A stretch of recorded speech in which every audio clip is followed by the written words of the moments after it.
Assalamualaikum warahmatullahi wabarakatuh. Shalom. Kami dari kelompok 1 pada kesempatan kali ini akan membahas tentang metode simplex maksimasi dengan anggota yang pertama Muhammad Nur Salim, dengan saya sendiri, yang kedua Yuni Syara Duma, yang ketiga Bencelina Yerdel.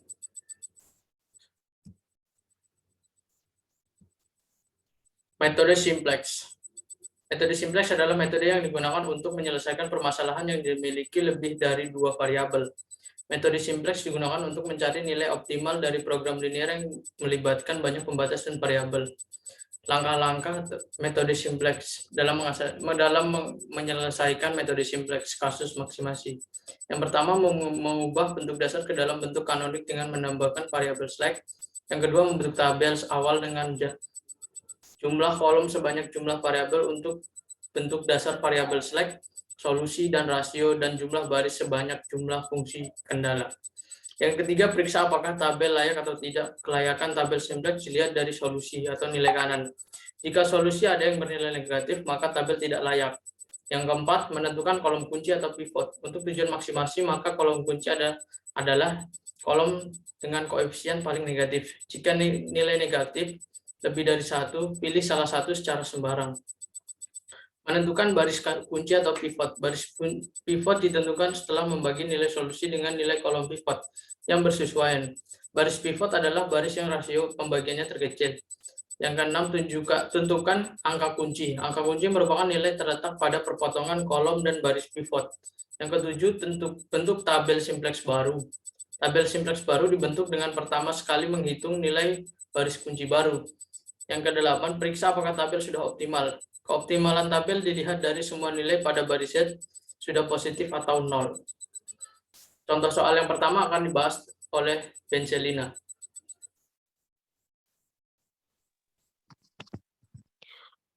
Untuk contoh soal yang pertama, maksimumkan Z sama dengan 8x1 tambah 5x2. Untuk fungsi kendalanya sendiri, x1 tambah x2 kurang dari 6, 9x1 tambah 5x2 kurang dari 45. X1 dan x2-nya lebih dari 0.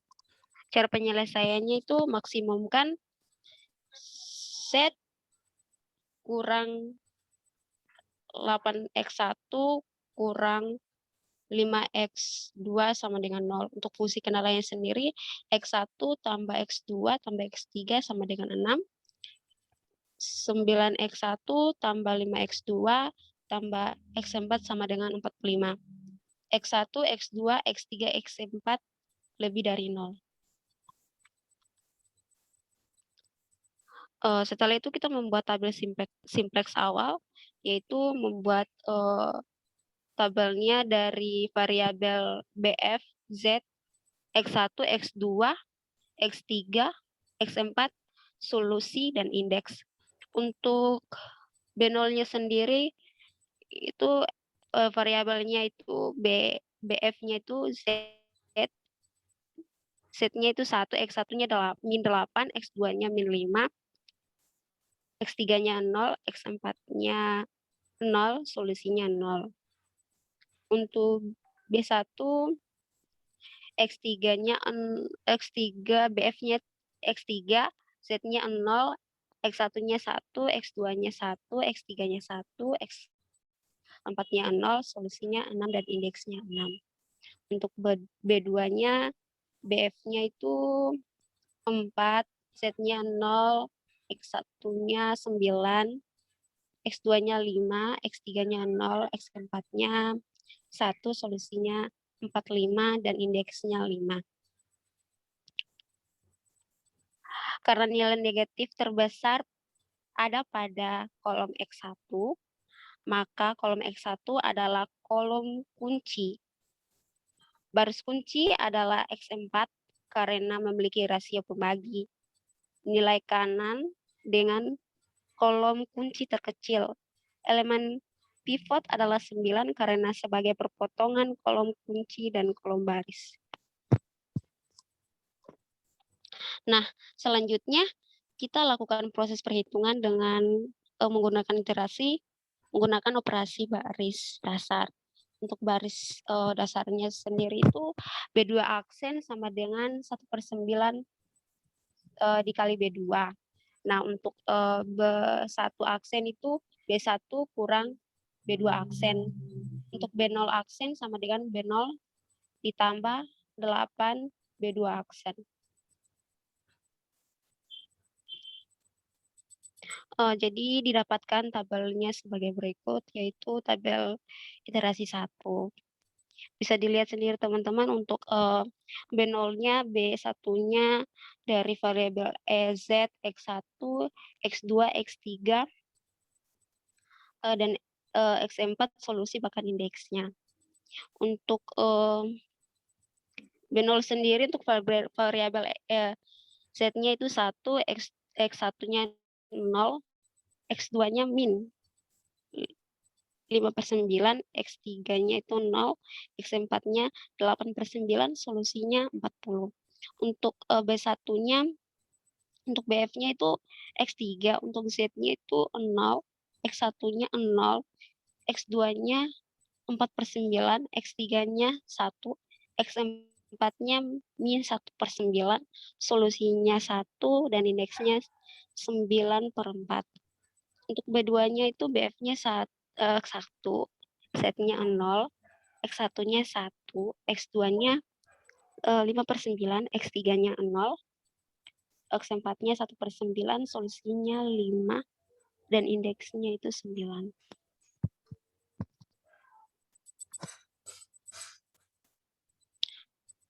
Nah, terlihat bahwa masih terdapat nilai pada baris Z yang bernilai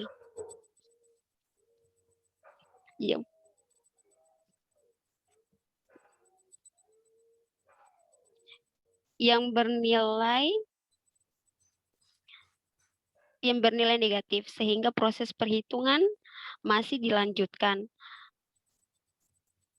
Dalam hal ini X2 merupakan kolom kunci dan baris kunci adalah X3, sehingga elemen pivotnya adalah 4/9. Kita mengoperasikan dalam baris dasar, yaitu B1 double aksen sama dengan 9/4 kali B1 aksen. Untuk B0 double aksen sama dengan B0 aksen tambah 5/9 B1 double aksen. B2 double aksen sama dengan B2 aksen kurang 5/9 B1 double aksen.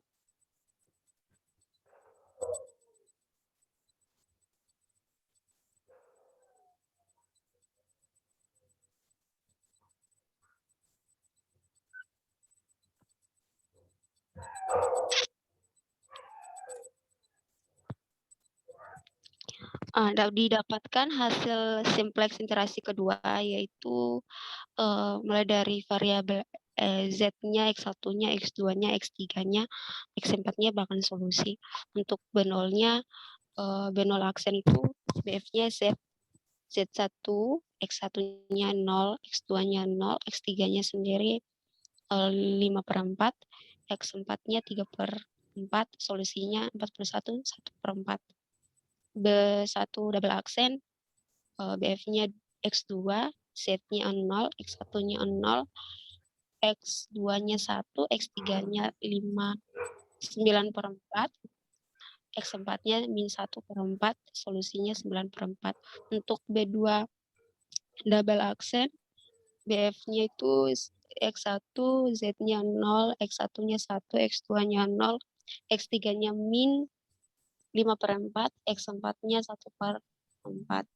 Untuk solusinya 5/4A.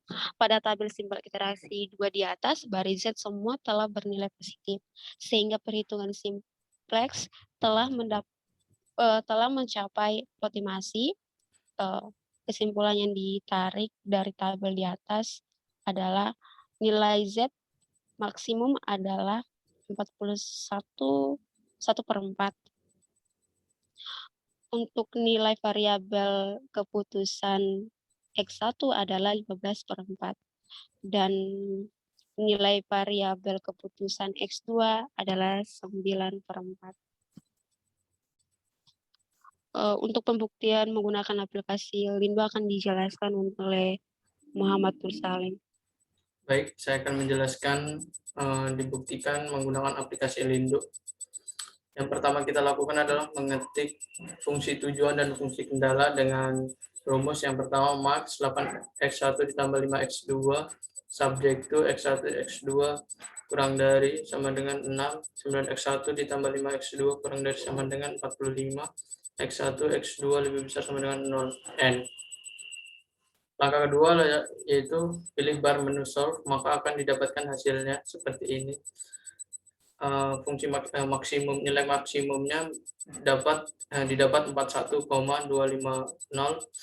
dan variabel x1-nya didapat 3,75 dan x2-nya 2,25. Mari kita lihat di hasil secara manual, sama ya, 41/1/4 itu didesimalkan sama dengan jawaban yang di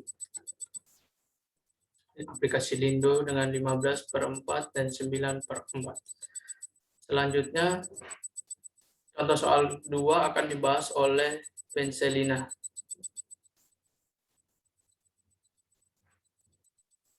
Baik, untuk contoh soal yang kedua itu fungsi tujuan maksimum. Z sama dengan 3S1 tambah 2X2. Untuk fungsi kendalanya sendiri, X1 tambah X2 kurang dari 15, 2X1 tambah X2 kurang dari 28, X1 tambah 2X2 kurang dari 20. Untuk fungsi tujuan maksimum dan fungsi kendala itu merupakan bentuk dasar yang harus kita ubah menjadi bentuk kanonik. Di slide berikut. Nah, sebelum itu kita mengubah dalam bentuk kanonik dengan cara menambahkan variabel slack atau mengurangkan dengan variabel simplex. Nah, karena di fungsi kendala yang tadi, di slide berikut, di atas awal. Oke. Nah, kita tahu bahwa kalau di fungsi kendala itu kan ada tanda lebih dari kecil kan semua. Maka kita memakai yang menambahkan variabel. Jadi kita menambahkan variabel pada sisi kiri batasan. Jadi kita membuat fungsi kendalanya yang pertama itu untuk persamaan pertama kita tulis dulu X1 tambah X2 tambah S1. Nah, S1 itu merupakan variabel slack. Kita rubah bentuk kurang dari itu menjadi sama dengan, jadi X1 tambah X2 plus S1 sama dengan 15. Untuk persamaan yang kedua itu 2X1 tambah X2 tambah tambah variabel slack S2 sama dengan 28. Untuk persamaan yang ketiga, X1 tambah 2X2 tambah S3 sama dengan 20. Nah, itu kan tadi kita udah mendapatkan bentuk dia fungsi kendalanya. Nah, sekarang kita masih di slide pertama, Lim. Nah, sekarang untuk tadi kan sempat dijelaskan bahwa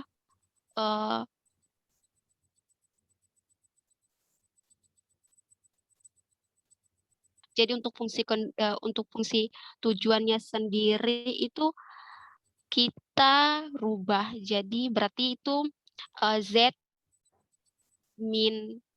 Jadi yang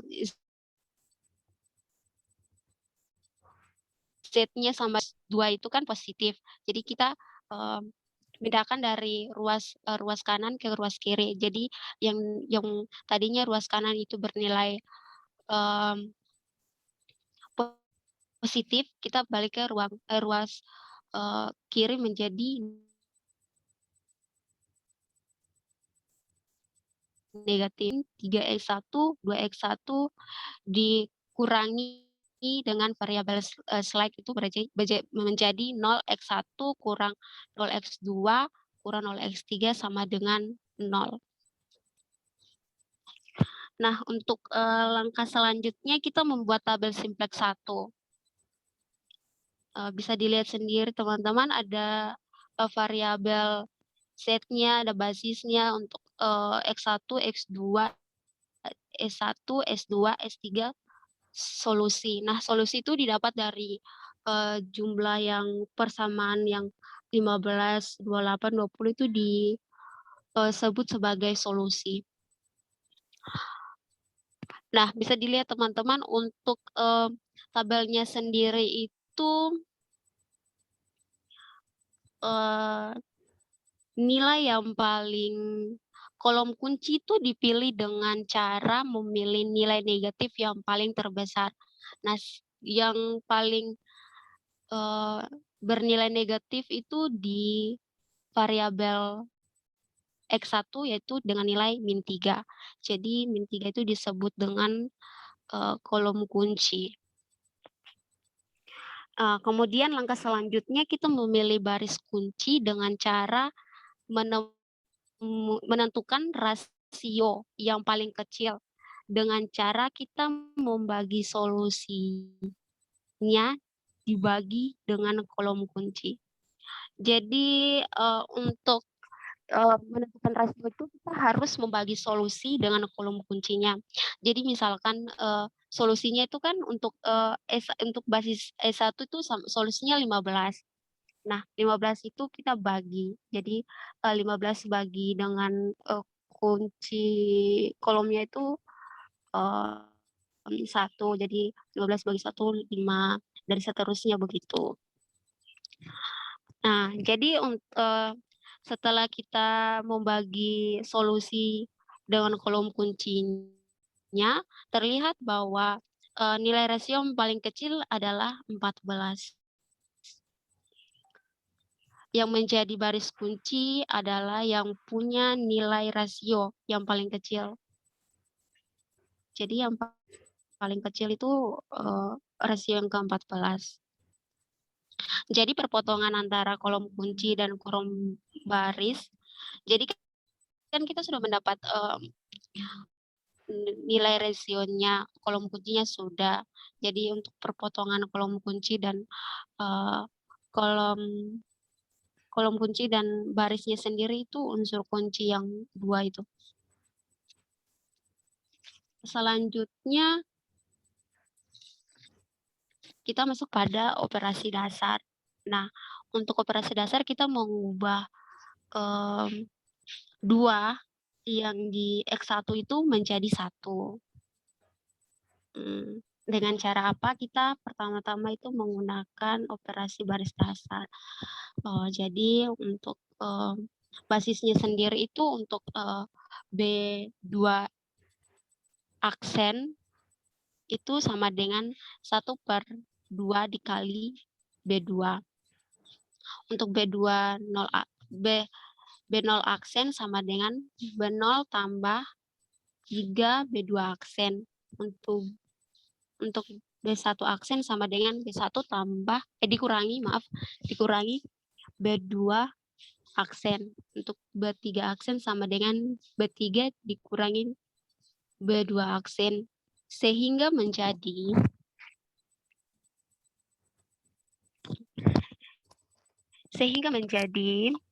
B2 aksen.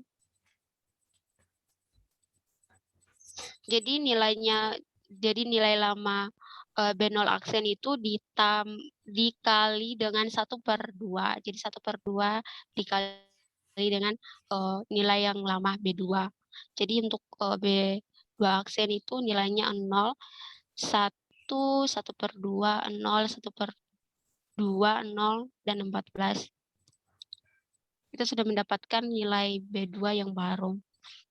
Nah, untuk B0-nya sendiri itu B0 aksen itu kan tadi untuk operasi dasarnya itu kan B0 aksen sama dengan B0 tambah 3 B2 aksen. Nah, untuk B0 B0 yang nilai yang lama itu dia kan menilainya 1, min 3, min 2, 0, 0, 0, dan 0. Nanti bisa dilihat di slide yang berikut. Nah, untuk dia punya ditambahkan 3 B2 aksen. Nah, kita kan sudah dapat nilai baru B2 aksen kan yang dia di atas. Nah, berarti kita tambahkan saja. Jadi B1 ditambah 3 dikali 0 dikali B2 aksen yang baru dikurangi min 3 tambah 3 kali 1 min 2 tambah 3 dikali 1/2 0 tambah 3 kali 0 0 tambah 3 dikali 1/2 0 dikali 3 kali 0 0 tambah 3 dikali 14, maka didapatkan hasil bahwa B0 itu sama dengan 1, 0, min 1/2, 0, 3/2, 0, dan 14. Itu merupakan nilai baru B0. Nah, untuk operasi dasar yang B1 aksen, nah kita sama juga untuk B1 aksennya itu sama dengan B1 dikurang B2 aksen. Nah, untuk B1-nya itu kita pakai angka yang lama atau nilai yang lama, sedangkan dikurangi B2 aksen yang baru yang di atasnya itu. Jadi untuk B1 aksen sama dengan untuk proses penyelesaiannya itu B1 B1-nya 0 dikurangi 0 sama dengan 0, 1 dikurangi 1 sama dengan 0, 1 dikurangi min 1/2 sama dengan 1/2. Bisa dilihat di tabelnya yang B1 aksen.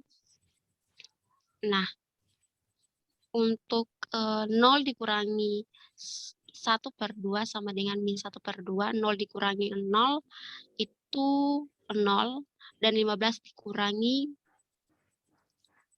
14 itu hasilnya 1. Jadi dapat disimpulkan bahwa nilai B1 itu yang baru, yang di dalam tabel. Nah, untuk B3-nya sama juga dengan pengerjaan yang telah saya sampaikan tadi. Untuk operasi dasarnya itu B3 aksen sama dengan B3 nilai yang lama dikurangi dengan B2 aksen nilai yang baru. Didapatkan hasilnya itu B3 aksen sama dengan 0, 3/0, 0, min 1/2, 1, dan 6. Nah, jadi kita sudah mendapat yang tadi untuk operasi dasarnya menjadi tabel simplex yang kedua. Nah, untuk tadi kan untuk nilai S2 itu diganti dengan variabel X1.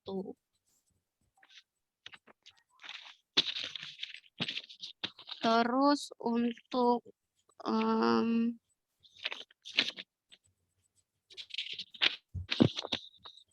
cara pengerjaannya juga sama seperti yang saya sampaikan di tabel simplex yang satu, bahwa kita cari nilai.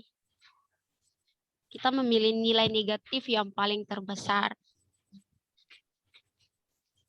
Nah, setelah kita mendapatkan itu, baru kita langkah selanjutnya kita pilih baris kunci untuk menentukan rasio yang paling kecil dengan cara membagi solusinya dibagi dengan kolom kuncinya, sehingga kita harus sehingga mendapat nilai rasio.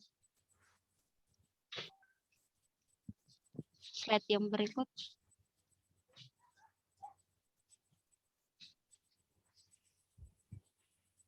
Nah, untuk operasi dasarnya sama yang telah saya jelaskan di simplex yang tabel simplex yang pertama itu.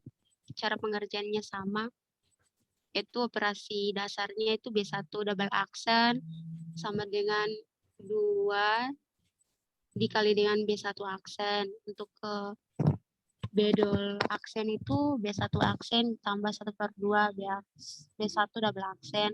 Untuk B2 double aksen sama dengan B2 aksen dikurangi 1/2 B1 double aksen. Untuk B3 double aksen sama dengan B1 aksen dikurang 3/2 B1 double aksen, sehingga menjadi tabel seperti itu. B1 aksen sama dengan 001, 2 min 1, 02, B0 aksen 1, 001, 1, 043, B2 double aksen 01, 0 min 1, 1, 0, 13, B3 aksen 00, min 3, 1, 1, 3.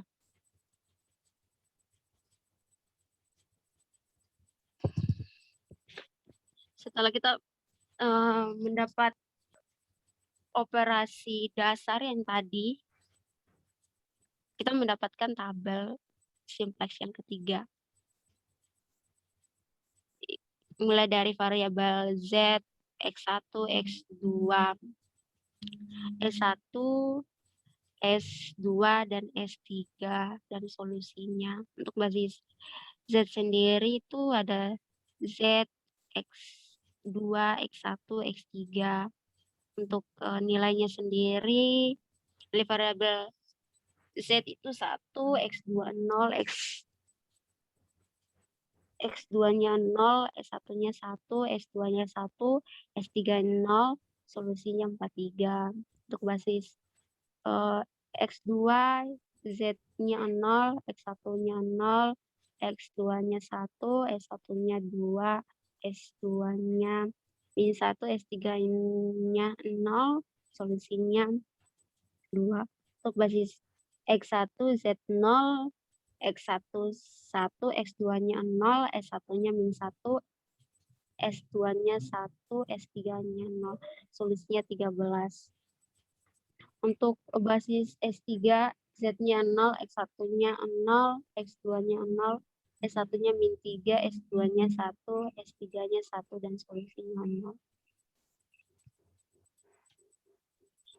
Pada tabel simplex 3 di atas, baris Z semua telah bernilai positif, sehingga perhitungan simplex telah mencapai optimasi. Kesimpulan yang dapat ditarik dari tabel di atas adalah nilai Z maksimum adalah 43. Nilai variabel keputusan X1 adalah 13, nilai variabel keputusan X2 adalah 2. Untuk pembuktian menggunakan aplikasi Windows akan dijelaskan oleh Muhammad Salim. Baik, kita akan membuktikan fungsi tujuan dan fungsi kendala dari contoh soal nomor 2. Maka kita tuliskan rumusnya kembali. Max 3x1 ditambah 2x2 subjektif x1 ditambah x2 kurang dari sama dengan 15, 2x1 ditambah x2 kurang dari sama dengan 28, x1 ditambah 2x2 kurang dari sama dengan 20. N. Maka kedua pilih baru menu solve. Maka akan kita dapatkan nilai maksimumnya adalah 43 dengan variabel keputusan X1 13 dan X2-nya 2. Mari kita lihat bahwa nilainya sama dengan perhitungan manual. Demikian presentasi dari kelompok 1. Jika ada kurang mohon dimengerti. Jika ada yang ingin bertanya bisa bertanya melalui jalur WhatsApp. Terima kasih. Kami dari kelompok 1 undur diri. Wassalamualaikum warahmatullahi wabarakatuh. Shalom.